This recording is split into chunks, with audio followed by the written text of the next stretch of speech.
Hello everyone.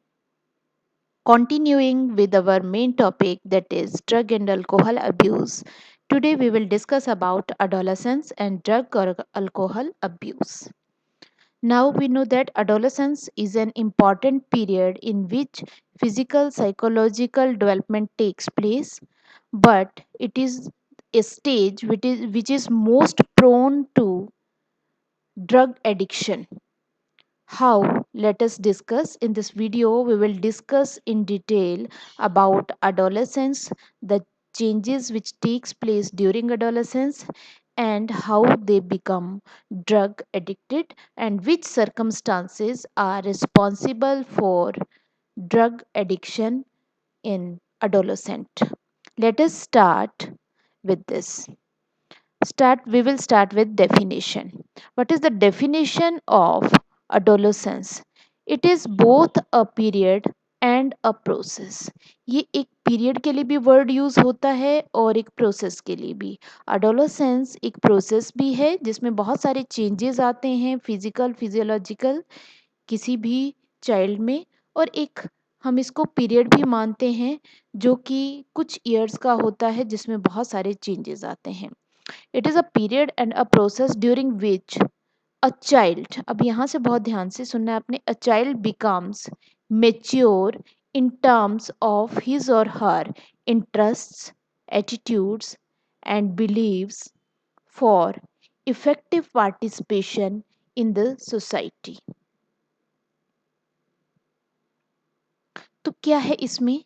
अब इसकी lines को अच्छी तरह से समझना है कि एक चाइल्ड जब मेच्योर बन जाए in terms of his interest और एटीट्यूड्स, कि मीन उसके इंटरेस्ट और एटीट्यूड की फॉर्म में वो इस तरह से मेच्योर हो जाए for effective participation in society.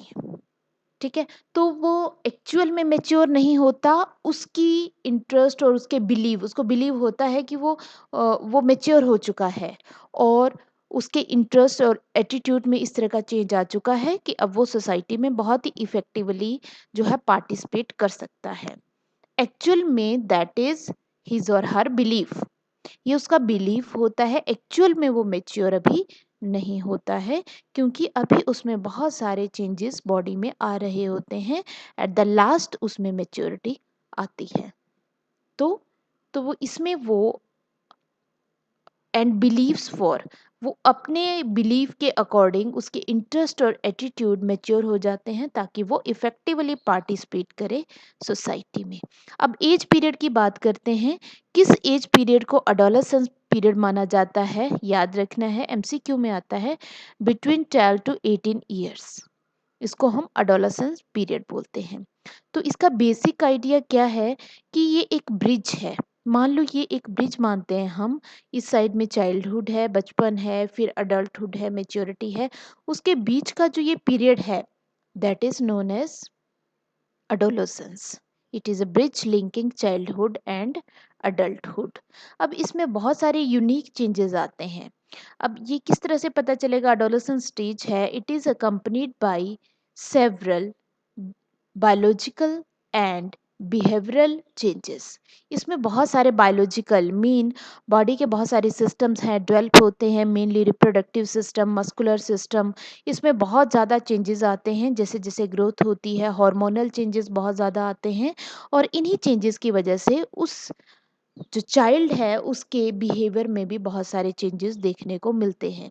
क्योंकि बिहेवियर के जो चेंजेस होते हैं basically they are dependent upon hormonal changes.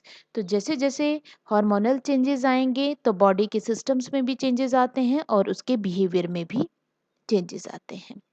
अब सबसे बड़ी प्रॉब्लम क्या है? It is the most vulnerable phase of mental and psychological development.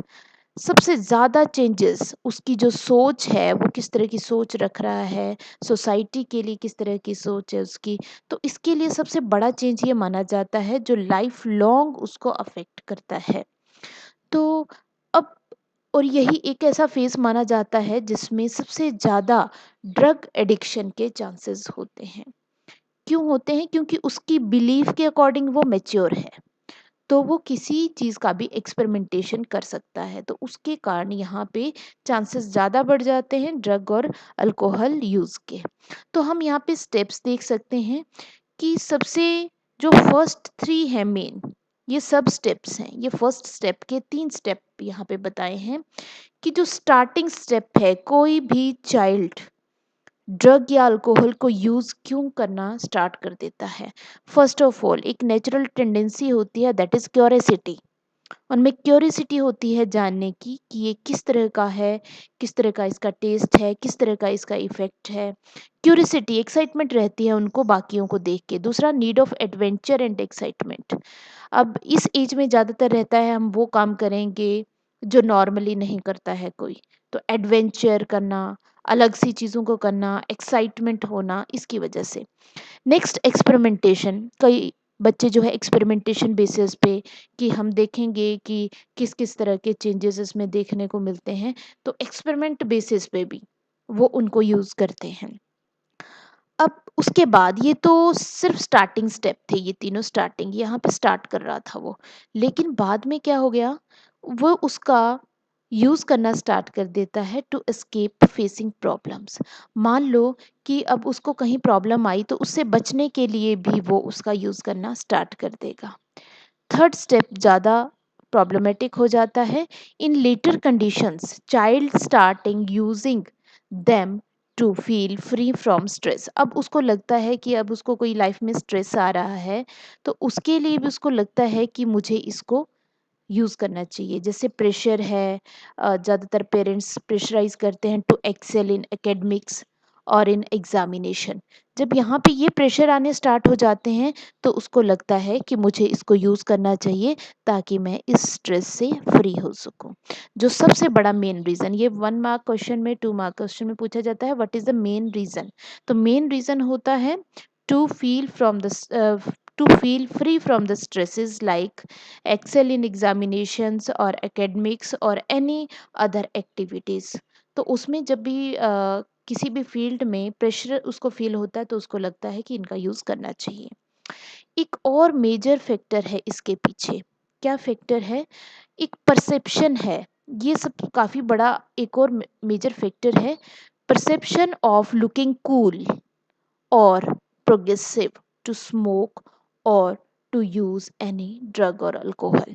Means वो कूल लुक देने के लिए कि वो मैच्योर हो चुके हैं and they are cool, they are progressive, वो उन चीज़ों को कर रहे हैं जिसको बाकी बड़े लोग कर रहे हैं।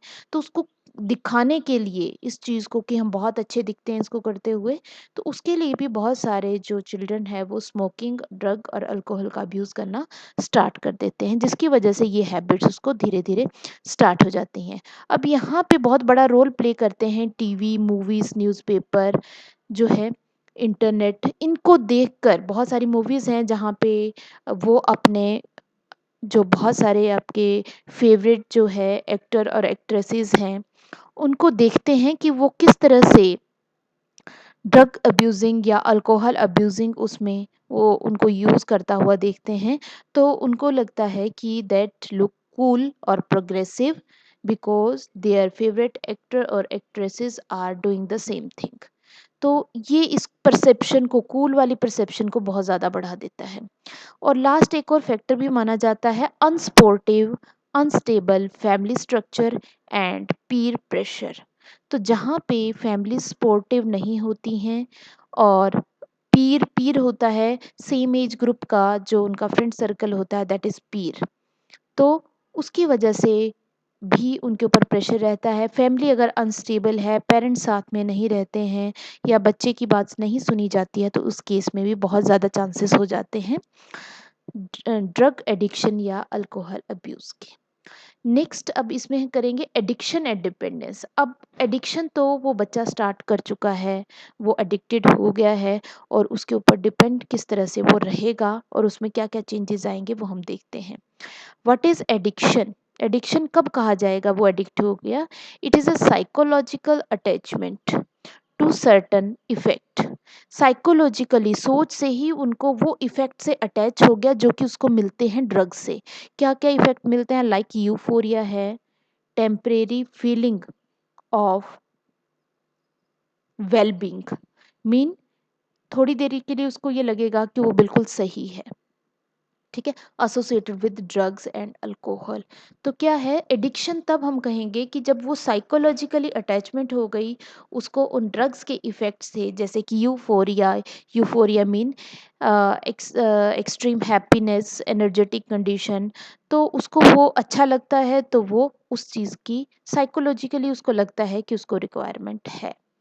पीपल यूज इवन, अब यहाँ पे होता है लोग तब भी यूज करना स्टार्ट कर देते हैं जब रिक्वायरमेंट नहीं है, और चाहे वो उनको पता भी चल जाए कि उनकी बॉडी में इतने सारे चेंजेस आ गए हैं जो फैटल हो सकते हैं, तब भी वो यूज करते रहते हैं। उसे एडिक्शन कहा जाता है।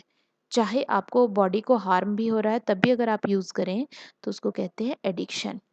अब मेन प्रॉब्लम इसके साथ क्या आ रही है एडिक्शन के साथ, अब जो आपके टॉलरेंस लेवल है आपकी बॉडी के रिसेप्टर्स का वो बढ़ जाता है। मीन्स कि मान लो आपको एक्सट्रीम हैप्पीनेस मिल रही थी जब आप ड्रग को थोड़ा कम अमाउंट पे ले रहे थे, उसके बाद आप नेक्स्ट टाइम सेम अमाउंट में लोगे तो वो इफेक्ट आपको नहीं देखने को मिलेगा, आपको कम मिलेगा जब आप उससे हायर डोज लोगे।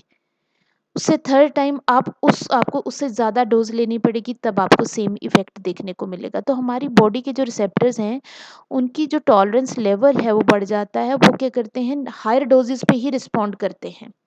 तो उसकी वजह से उस ड्रग या अल्कोहल को ज़्यादा यूज़ करना स्टार्ट कर देता है। यूज़ ऑफ ड्रग्स, एक बार भी जो ड्रग का यूज़ करता है तो वो एडिक्शन के लिए फर्स्ट स्टेप माना जाता है, क्योंकि उसके इफेक्ट के लिए उसको बार बार उसको यूज़ करना पड़ेगा।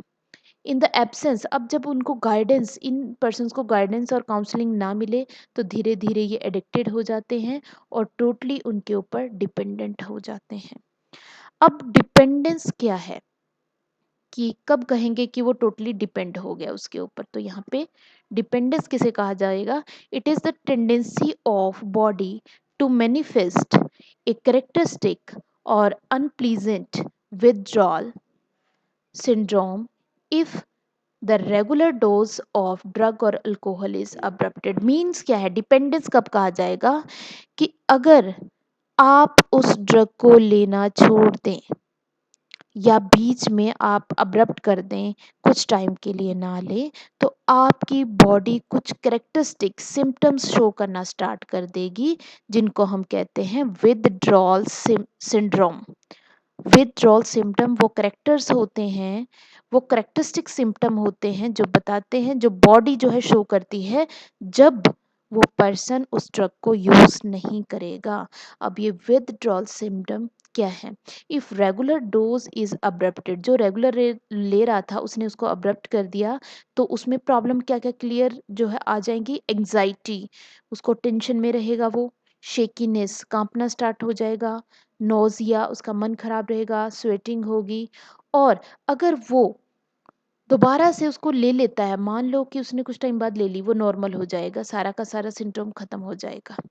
तो ये विथड्रॉल सिम्टम्स किस वजह से है, क्योंकि बॉडी हैबिचुअल हो चुकी है उन ड्रग्स की, और ये सीवियर भी हो सकते हैं and even life threatening, death भी हो सकती है उन पर्सन्स की अगर ऑल ऑफ द सडन उस ड्रग की सप्लाई को रोक दिया जाए। तो इसीलिए जो रिहैबिलिटेशन सेंटर होते हैं, डी एडिक्शन सेंटर्स होते हैं, वहाँ पे कम डोजेस दे के इनको छुड़वाया जाता है। ऑल ऑफ द सडन इनको छोड़ना फैटल हो सकता है, डेथ भी हो सकती है।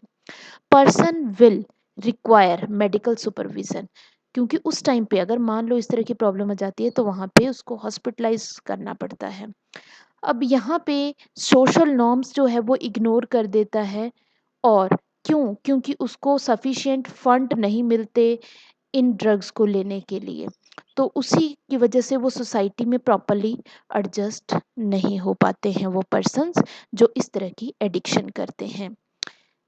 Thanks everyone. तो इस वीडियो में हमने डिस्कस किया कि किस तरह से अडोलोसेंस में कौन कौन से चेंजेस आते हैं, और उन चेंजेस के बाद किस तरह से एडिक्शन और डिपेंडेंस बढ़ जाती है ड्रग्स के ऊपर, और किस तरह से विथड्रॉल सिम्टम अपीयर होने स्टार्ट हो जाते हैं। आपको ये वीडियो अच्छा लगता है तो इसको लाइक करें, शेयर करें और सब्सक्राइब करें। Thanks everyone.